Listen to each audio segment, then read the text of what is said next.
신인교의 아침 저널 일부 이어가고 있습니다. 오늘 국민의힘 대선 후보 2차 경선 진출자 2명이 발표되는데요.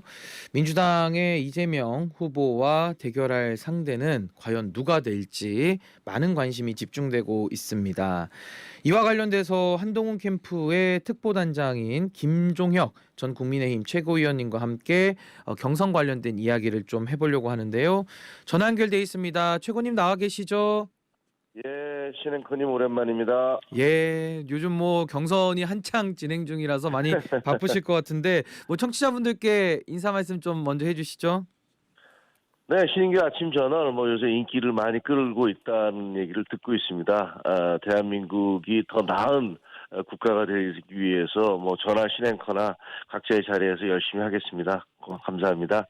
예, 그 최고님, 그 사실은 이 한동훈 후보 이제 어떻게 보면 뭐 처음 이런 공직 선거에는 이제 도전을 하는 건데요. 당대표 경선 외에는요.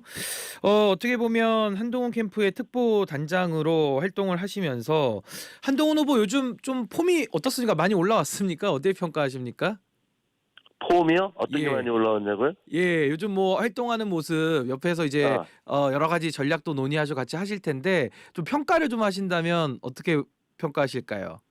저는 한동훈 대표에 대해서 제가 옆에서 이제 한 1년 반 동안 쭉 지켜보면서 느낀 것은 예. 상황 판단 능력이 매우 뛰어나구나라는 생각을 하게 됩니다. 그리고 또 하나는 그것을 상황 판단 능력에 따른 실천 능력과 용기 이런 것들을 갖고 있다라는 생각을 하고요. 일각에서는 그 사람 검사니까 맨날 토론에서도 봐도 이렇게 너무 날카롭게 공격만 하지 않느냐라고 주장들을 하시는데 예. 제가 옆에서 지켜본 한동훈은 그 약자에 굉장히 따뜻한 사람이에요. 그러니까 그 어린아이라든가 또 사회적인 경제적인 약자라든가 신체적인 약자라든가 혹은 함께 일하고 있는 사람들에게 언제든지 항상 이렇게 따뜻한 말 건네주고 인격적으로 대해주고 하는 모습들을 보고 있어서요. 글쎄요. 그 자기 대개 보면 제가 이제 기자 생활하면서 보면 국회의원 중에서 자기 비서 여비서나 운전기사 이런 분들을 자주 바꾸는 분들은 나중에 보면 꼭 문제가 있더라고요. 예. 인격적으로 인간적으로. 근데 한동훈 대표는 제가 옆에서 지켜본 바로는 그런 자기보다 그러니까 사회적인 어떤 약자들에 대한 배려심 이런 것들이 굉장히 많은 분입니다. 근데 최근에 그 한동훈 후보가 좀 이슈를 끄는 게 어떤 게 있냐면 그 라이브 방송을 좀 활발하게 하고 있잖아요. 그렇죠. 그래서 네. 아무래도 뭐 검사 출신 좀 딱딱한 이미지에서 조금은 좀 친근한 모습이라고 할까요? 아마 이런 부분들도 좀 많은 분들이 관심을 갖고 보시는 것 같기는 한데 뭐 그런 행보는 어떻게 평가하십니까? 저희가 사실은 20, 30대한테 보니까 경쟁률이 그 홍준표 후보에게 뒤지더라고요. 그래서 깜짝 놀랐습니다. 그런데 보니까 이제 홍준표 후보님은 이제 홍카콜라라고 그래서 그 TV 방송하면서 라이브 방송을 오랫동안 그걸 해오셨잖아요. 그래서 예. 고정편을 갖고 계신 것 같아요. 그래서 저희도 이거 우리가 젊은 층에게 우리 후보를 제대로 알릴 수 있는 방송이 좀 있어야겠다라는 생각에서 라이브 방송을 시작했는데 사실 이제 10번밖에 안 했거든요. 근데 처음에 몇백 명 시청으로 시작됐는데 지금은 아시다시피 몇십만 명씩 보고 있지 않습니까? 예. 그래서 그런 거 보면 우리 20, 30대 젊은 층이 한동훈 후보에 대해서 아주 급속하고 빠르게 알아가는 과정이고 그것도 확산의 어떤 폭이랄까 속도가 매우 빠르다 이렇게 보고 있습니다. 예, 이제 뭐 오늘 경선에 이제 최종 결선 진출자 뭐 2명을 오늘 선발을 하는 날인데 좀 지난 토론회 과정을 좀 돌아본다면요. 제일 기억에 남는 것은 한동훈, 홍준표, 한동훈 이 두 분의 양자 1대1 맞수 토론이었던 걸로 보여집니다. 한 3시간에 걸쳐서 서로 공수교대를 하면서 아주 치열하게 좀 토론을 했는데 우선 그 1대1 맞수 토론은 좀 어떻게 지켜보셨습니까? 저는 한동훈, 홍준표 두 후보의 장점과 약점이 모두 극명하게 드러난 그런 토론이었다고 생각을 합니다. 그리고 누가 과연 국정 운영 능력이 있는지, 그리고 이재명 후보와 맞서서 싸워서 이길 수 있는 후보가 누군지를 보여줬다고 생각을 하고요. 저는 사실 홍준표 후보님한테는 좀 실망을 했어요. 왜냐하면 예. 본인이 시장도 하시고 당대표도 2번 하시고 국회의원 오랫동안 하시고 그런 오랜 정치적 경륜이 계신 분이시잖아요. 그런데 정치 어떻게 보면 이제 한동훈 후보는 정치적인 후배인데 그 후배에 대한 어떤 공격이라든가 비판 이런 것들이 그냥 인신공격성 깐족거린다 이런 얘기를 뭐 음. 수십 번 하셨잖아요. 예. 이건 어떻게 보면 굉장히 비겁한 물타기 같은 거거든요. 대선 토론에서 상대방 후보에게 그렇게 인신공격적인 표현을 쓸 수 있는지에 대해서도 조금 의아하고요. 또 자신의 비논리라든가 무지라든가 뭐 이런 것들이 드러날 때마다 그것을 덮기 위해서 윽박지르는 수단으로 너 왜 이렇게 깐죽거려? 뭐 이런 식의 마치 무슨 어른들이 우리가 이른바 꼰대라고 하는 분들이 젊은 아들뻘이라든가 후배라든가 이런 사람들이 문제점을 지적할 때 예. 그렇게 윽박지르는 태도와 유사한 모습이었어요. 그래서 저는 좀 실망스러웠습니다. 예. 근데 그 뭐 깐족이라는 표현 이렇게 뭐 좋은 표현 같진 않은데 뭐 어학사전에 나오는 말이긴 하니까 제가 좀 빌려서 말씀드리면 일각에서는 그래도 보수 정당에 또 고령의 유권자들이 많이 계시고 어르신들 보기에는 그래도 또 상대적으로 나이가 좀 젊은 사람이 너무 이렇게 강하게 좀 뭐 깐족이라는 말을 잠시 쓰겠습니다마는 그렇게 했을 때는 좀 좋은 모습으로 보이진 않을 거다라는 평가도 좀 있어서 마치 한동훈 후보가 기술도 좋고 전투에서는 다 이겼지만 좀 전쟁에서는 전반적으로 지는 거 아니냐 뭐 이런 평가도 좀 나오던데 거기에 대해서는 좀 어떻게 최고님 보십니까? 저는 전혀 동의하지 않습니다. 저는 전화를 여러 통 받았는데요. 보고 나서 예. 한동훈 후보를 매우 반대하던 제가 아는 우리 지역에 있는 어떤 선배님들도 야, 어. 토론을 보니 도저히 다른 사람들은 안 되겠더라. 이재명을 예. 이길 수 있는 유일한 후보는 한동훈이겠더라. 라는 전화를 많이들 주셨어요. 예. 사실 그 토론에 대한 어떤 일부의 어떤 지금 신앵커님이 얘기하신 그런 평가가 있겠죠. 그렇지만 절대 다수의 말 없는 보수층은 그리고 우리 당원들은 과연 누가 이재명 대표와 싸워서 이길 수 있는 후보인가를 예. 그 토론을 통해서 확실하게 확인했다고 생각을 하고요.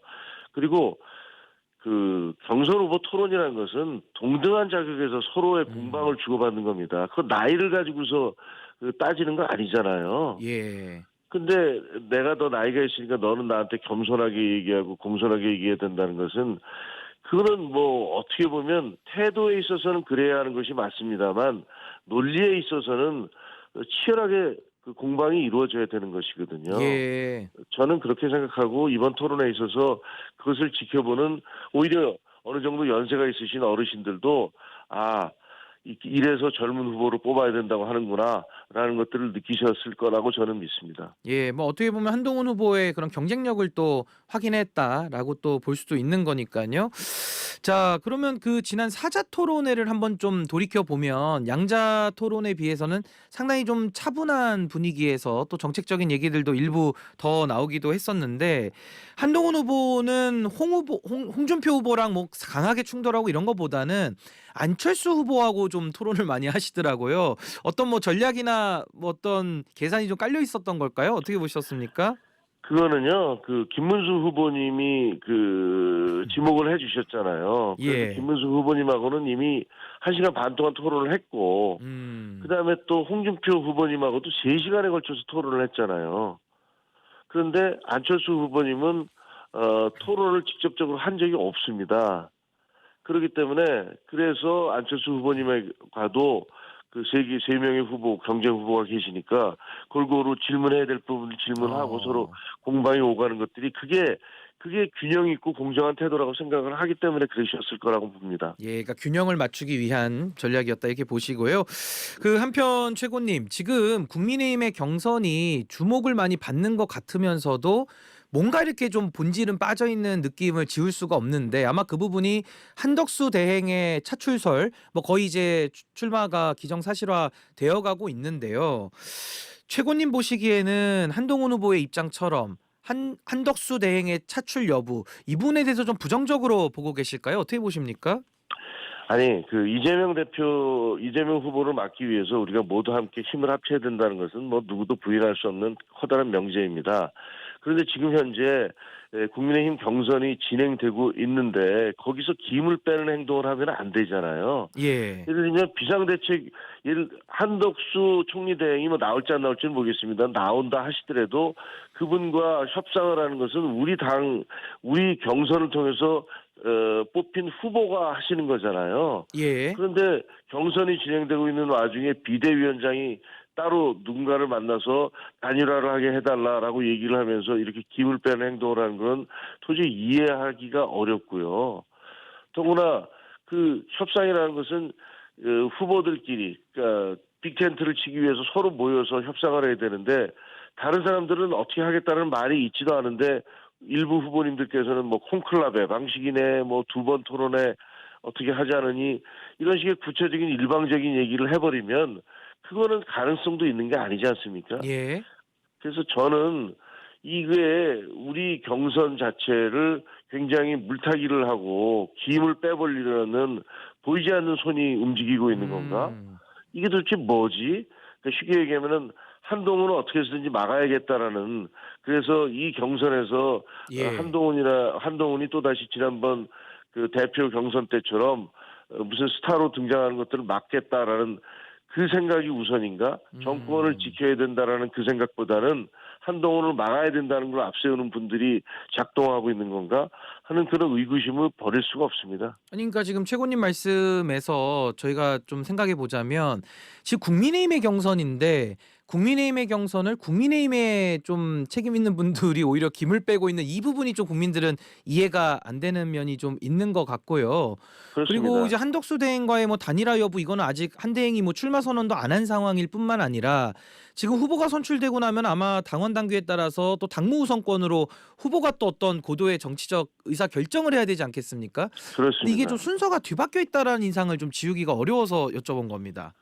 그렇습니다. 그러니까 지금 후보들은 각자 후원금을 모금하고 예. 당원들의 지지를 받아서 죽기 살기로 지금 토론회를 해가면서 그 경선을 치르고 있지 않습니까? 한편에서는 그런 일들이 벌어지고 있는데 당 지도부라는 분들이 엉뚱하게 지금 나오지도 않은 분한테 계속 나와주세요, 단일화 시켜주세요 이런 식으로 얘기를 하고 다니는 것은 제가 보기엔 해당 행위에 가깝다. 예. 그리고 이런 식의 패배주의가 왜 나오고 있는지 이해할 수가 없고요. 그리고 이것은 결국은 본인들의 당권을 계속 유지하겠다. 그러니까 예를 들면 후보가 나와서 단임권을 갖고서 당을 장악하는 것들을 막고 어차피 한덕수 후보는 연세로 보나 뭐로 보나 당에 아무런 뿌리가 없는 분이시잖아요. 예. 그러니까 이런 분은 그냥 앞에 세워놓고 본인들이 다 당을 장악하겠다는 그런 의도에서 이런 일들을 벌이고 계신 게 아닌가라는 생각이 들어서 당원들과 함께 분노합니다. 그럼 하나만 더 여쭤보면요. 안철수 후보는 한덕수 대행과의 단일화에 대해서 좀 여전히 그래도 부정적인 뭐 분위기를 풍기면서 뭐 어쩔 수 없는 이야기를 하는 것 같고 홍준표 후보는 처음에 좀 강하게 반대했던 걸로 기억이 나는데 어느샌가 또 이게 한덕수 대행과의 단일화를 좀 찬성하는 분위기로 입장을 좀 선회한 것 같아서 그런 부분에 대해서는 어떤 배경이 좀 작용했다고 보십니까? 홍준표 후보님은요, 강력히 반대하다가 예. 다시 등 떠밀리듯이 찬성을 했다가 어저께 페북에 두 차례에 걸쳐서 그 글을 쓰셨는데 뭐라고 예. 했냐면 오전에는 나 혼자 절의 고도에 버려진 것 같다. 그리고 대권이 아니라 당권만 생각하는 사람들 이라면서 지금 현재 뭐 친임 그룹이라든가 자기 캠프에 있는 분들에 대해서 원망하는 듯한 그런 글을 좀 남기셨어요. 예. 그리고 오후에는 또 뭐라고 했냐면 탄핵에 대해서 책임이 있는 총리 장관이 출마를 하는 게 말이 됩니까? 이렇게 또 글을 남기셨어요. 그러니까 이거는 또 반대하시는 입장이잖아요. 그러니까 처음에 반대했다가 또 찬성했다가 어제는 또 글 보면 또 반대했다가 홍준표 후보님도 내 마음 나도 몰라 뭐 이렇게 왔다 갔다 하시는 것 같아요. 예. 근데 이제 최고님 앞으로 이제 한 명의 단일 후보가 선출이 되면 또 당내 통합이라는 과제가 하나 남을 것 같고요. 그 이후에는 또 한덕수 대행이 출마를 한다면 그럼 또 뭐 단일화라는 또 하나의 고비를 넘어서 이제 이재명 대표와의 그런 1대1 구도를 만드는 게 뭐 가장 큰 목표이실 텐데 좀 어떤 그렇습니다. 전략이 있다고 보실까요? 그 이재명 대표와 싸워서 누가 가장 경쟁력이 있느냐는 우리 당원들과 국민들이 잘 알고 계십니다. 죄송한 말씀이지만 이재명 대표와 우리 후보 한덕수 후보님을 비롯해서 다른 후보님들이 70대 후보님들이 나오셔서 우리가 이제 나이를 가지고서 누구를 폄하하거나 뭐 평가를 해서는 안 된다는 건 저도 잘 알고 있습니다만 그러나 현실적으로 그것을 전혀 고려하지 않을 수도 없다는 것도 맞습니다. 예를 들면 뭐 미국 같은 경우도 논란이 꽤 있었잖아요. 바이든과 관련해서. 그래서 저는 이재명 후보와 맞서 싸우기 위해서는 젊고 그리고 능력 있고 흠결 없는 그런 후보가 다시 말해서 한동훈 후보가 유일하게 이재명 대표와 맞서 싸울 수 있는 그런 경쟁력이 있다라고 저는 생각을 합니다. 예. 그리고 또 한동훈 후보는 이 계엄 전국에서 모두가 물어볼 거예요. 시작되면 아마 한덕수 총리님한테도 그 얘기를 물어볼 겁니다. 만약에 당신이 그때 그 국무회의 열었을 때 대통령이 그렇게 막 그 뭐랄까 무시하면서 뛸 때 대통령님 저는 총리직 사임하겠습니다. 그런 식의 태도는 받아들일 수 없습니다. 저는 비상계엄 반대합니다. 이렇게 했으면 아마 비상계엄 못했을 거예요. 뭐 이런 부분들 굉장히 문제 이제 제기하고 나올 거라고 언론이 그리고 야당이 이렇게 문제 삼을 거고 다른 분들에 대해서도 비상계엄에 대한 태도가 뭐냐고 그 모순적인 주장들을 왔다 갔다 했던 것들을 공격하고 나올 겁니다. 예. 이런 것들을 다 고려한다면 그 모든 것들로부터 자유로운 후보 그리고 유일하게 이재명 대표의 여러 가지 문제점들을 마음 놓고 공격할 수 있는 후보는 저는 한동훈 후보밖에 없다 이렇게 생각합니다. 예, 그렇다면 이제 최종 2인이 오늘 발표가 될 텐데 뭐 50%를 넘지 못한다는 전제 위에서요. 최종 2인은 어떻게 예상하십니까? 그거는 뭐 저희가 당원이 결정하실 거라고 믿기 때문에 저희가 예. 뭐라고 얘기할 수는 없는데요. 토론회 이후에 그냥 옆에서 지켜보면 김문수 후보님의 하락세가 좀 멈췄고 그다음에 예. 그 홍준표 후보님의 상승세도 또 멈췄다. 뭐 그런 말씀만 드리겠습니다. 그래서 예. 그 크로스가 이루어졌는지 안 이루어졌는지 저는 모르겠습니다. 예. 그럼 한동훈 후보는 1등으로 올라갈 걸로 예상하시는 겁니까? 그렇습니다. 왜냐하면 그 예. 실제로 당원들의 그 분위기가 매우 바뀌고 아주 급격하게 바뀌고 있더라고요. 예. 한동훈 캠프의 입장으로 저희가 이게 받아들이고요. 맞습니다. 저는 한동훈 후보를 지지하는 사람이기 예, 때문에 예. 저에게는 편견이 있다는 말씀드립니다. 예, 그 부분까지 말씀드리고 마지막으로 이재명 후보 캠프에서 윤여준 상임선대위원장 영입이 거의 이제 보도도 많이 나오고 있던데요. 그것과 관련해서 또 박정희 이승만 전 대통령 묘역 참배까지 좀 어떻게 보셨습니까?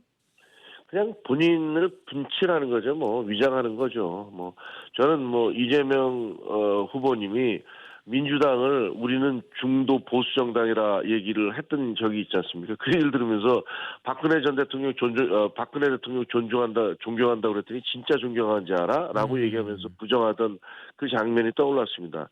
이재명 후보님 그동안에 본인의 말을 밥 먹듯이 바꿔왔어요.